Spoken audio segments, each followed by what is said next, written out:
ABC News exclusive on that verdict that sparked so much national division and debate this weekend. George Zimmerman found not guilty of murder when he shot 17-year-old Trayvon Martin.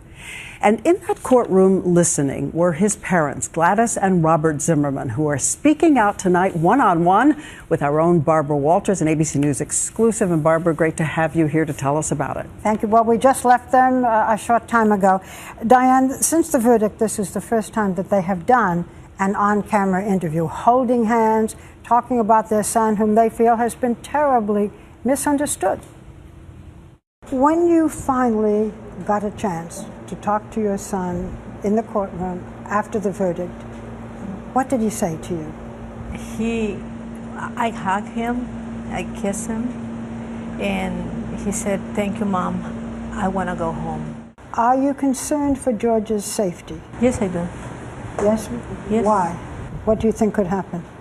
It's a lot of death threats on, in the social media. Are you concerned about death threats? Have you had death threats? We've had an enormous amount of death threats. George's legal counsel has had death threats. The police chief of Sanford, many people have had death threats. The protests have been mostly framed by the issue of race, as you both know. What do you say to people who are demanding vengeance? It's nothing I can tell them, but it's something that I can do. I can pray for them. Is your son George a racist? Absolutely not. He's never been taught to be a racist. We've seen him not showing a lot of emotion, but that's not the son you see. Describe George to us. What you see is a composed person. Mm-hmm.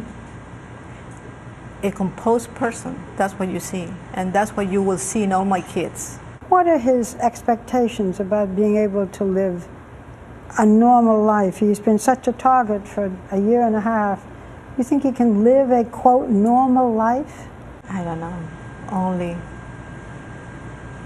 Only time will tell.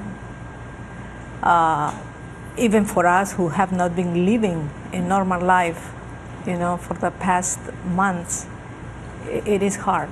It is hard because we have lost everything. So you think your son has to stay in hiding for a long time? If I was him, I would.